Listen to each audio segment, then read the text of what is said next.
No Way Home, this is a spoiler review. I'm not going to do a non-spoiler review because, frankly, all my issues with this movie are all spoiler talk, and I want to talk about my issues and complain about the things I liked and didn't like, and that requires me to talk a lot of spoilers. So, click off now if you don't want spoilers, blah, blah, blah. Let's just get this straight.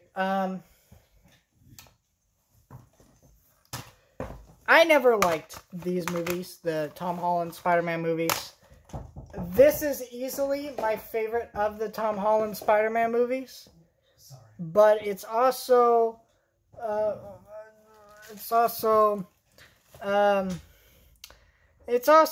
not a good movie. I don't think any of the previous Tom Holland movies are good movies. They're okay movies, the first two.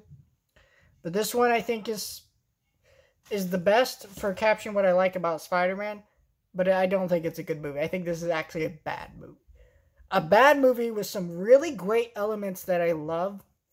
But, so this is a movie I like more than the previous Tom Holland movies, and it was my favorite out of all of them. But not a movie that's good at all. Well, I shouldn't say at all. There's good elements, like I said. I'm going to talk about the good elements I love. So start with that. So, the plot of this movie is that Doctor Strange does his wagadoo that you see in the trailer, all that bullshit, right? We already saw that in the trailer. And because of that, you have now all the villains from the previous Spider-Man movies. And they've all died in those previous Spider-Man movies. And now Peter has to deal with the dilemma, do I send them back and do all that? But instead, he tries to cure them and save them, which he's able to do successfully by the end of the movie. I like this because when Andrew Garfield and Tobey Maguire, who were also trying to help those people, because that's what Spider-Man does, right? He did a great job. It felt like Spider-Man, right? He helps the people, and they have and they go home better, and they're better people. Because none of these villains were bad people. Harry Osborn wasn't bad. Doc Ock wasn't bad. Jamie Foxx wasn't bad. None of these people were bad. They were all people trying to do good that just, through the wrong circumstances, became evil, which is what Spider-Man villains are supposed to be. And so that is the brilliance of that plot line. It really felt like they wrapped up Tobey Maguire and Andrew Garfield storylines, really came together in this movie. Felt really good. So that's clearly what they were trying to do with this movie. What they were trying to do is progress Tom Holland's story in this movie while also wrapping up the Raimi-verse and Amazing Spider-Man plot lines, which they did a great job at. But the issue with this movie is two things. The setup. So, the setup of this movie is that Doctor Strange... No, the setup of this movie, everyone knows Peter Parker's Spider-Man. Peter has an issue with this. He wants to... I want to forget he's Spider-Man, so he goes to Doctor Strange and say, hey, do this. And even Doctor Strange says in the scene when he broke the multiverse, basically, he says, hey, you didn't even consider to call the college and maybe, work it out. He didn't even consider that, you know what I mean? And also the whole scene, Doctor Strange is acting out of character. And that's the whole movie. Doctor Strange is acting out of character. Here's the thing. This plot of the movie could have happened without Doctor Strange acting out of character. It really could have just been Peter Parker steals some Doctor Strange item when he won't help him, screws up doing it, and then breaks the multiverse. Why did it have to be Doctor Strange who does it? It just is bad. It's really awful what he did. It just doesn't make any sense. It's clear that the people made this movie, they just want to rush through the setup of this movie. Well, the setup is so bad that it hurts the rest of this movie. Because, yeah, it's really great to see Raimi-verse characters. It's really great to see Amazing Spider-Man characters. Even though I hate the Amazing Spider-Man movies, really great to see them. I love the Tobey Maguire movies, even the third one. But, you know, I love those, right? So I like what they did with that. But here's the other issue with this movie. John Watts is a director. John Watts, the other movies are awfully directed movies.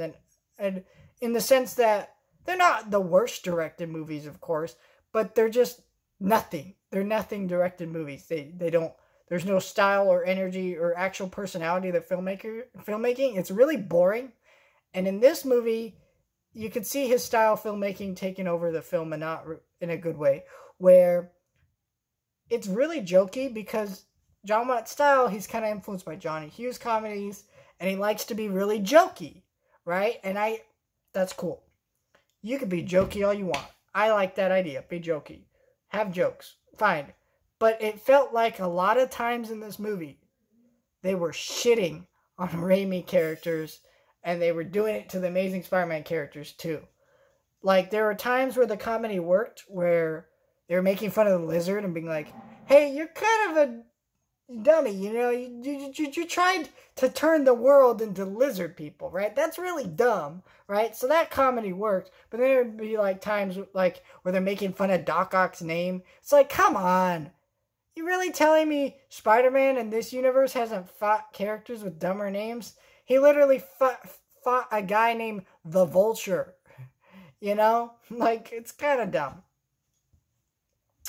You know, it's like, in the Raimi-verse movies, they're comedic. They embrace the goofiness and they have fun with this. This feels like it's not embracing it. It just feels like, let's make fun of this. And it didn't feel right to me. You know, like when they make fun of certain aspects of the Raimi-verse characters, and it's irritating. But that wasn't a major issue. It just felt awkward to me at points. And then there was a couple weird scenes that really bugged me. Like when they were all on the rooftop lecturing Peter about great responsibility and stuff. Amazing Spider-Man, Andrew Garfield, says that his Uncle Ben told him the great responsibility line, which if you watch the Amazing Spider-Man movie, he never said. He said a really bad variation of that sentence, because the idea was you don't want to say exactly what they said because then it feels like you're ripping it off. But then they also just ripped it off. So it's like, you know, it was really dumb. So that didn't make any sense. And the other part of this movie, and the worst scene in this movie, is when Aunt May dies. I get it. You want to have Aunt May die. The way they went about it is dumb. So you have Peter holding her, just like in the first Spider-Man movie where Uncle Ben died and Toby's holding Uncle Ben.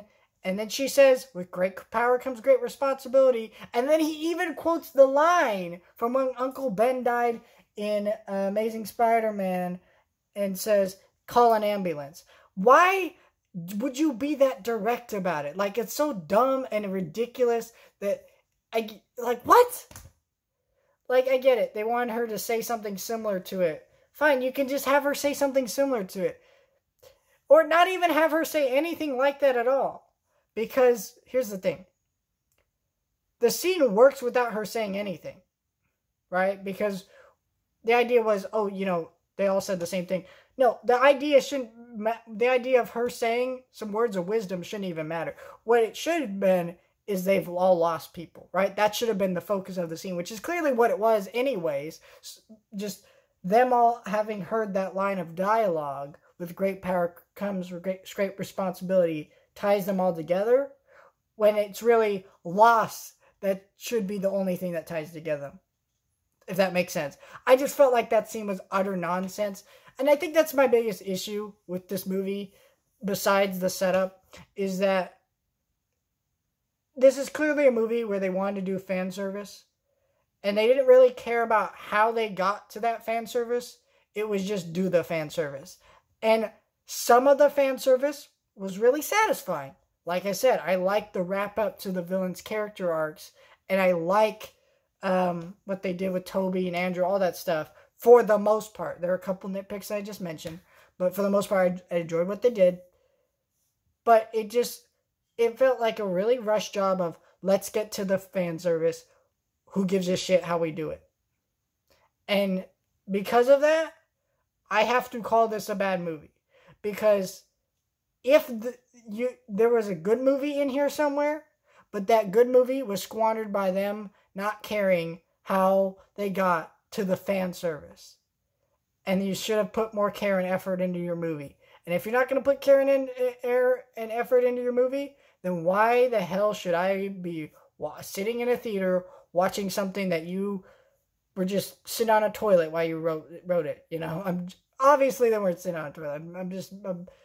I'm being hyperbolic. But you know what I mean? Like, it just felt like it's such a rush job. It didn't feel like, oh, this is really the best thing they could have wrote. No, it just felt like, here, we want this to happen, so we'll write this. Let's not care how we get to this. You know, and that's bad writing. Bad writing is exactly that. When it's, we know we have to go here, so let's not care how we go there. Because there are filmmakers who, good filmmakers, when they're writing something, they care about how they get from point A to point B. It's not just, who gives a shit? Let's just go to point B, you know? It's about how you get there and how it's done. The setup, bad. The payoff, good. But that's what makes this movie bad, is the setup and the payoff need to work together to make a good movie. And at the end of the day, the setup and the payoff didn't come together to make a good movie. It came together to make a bad movie because the two things didn't mix together the way they should have. And I know a lot of people are going to come out of this movie being really satisfied. And I don't want to take that away from people or whatever. But really, think about it. Is this the best movie they could have made? Probably not. There's great things here. I agree with that. But this is obviously not the best movie they could have possibly made. And for that, it's going to get a really low score. I'm going to give it a 5 out of 10.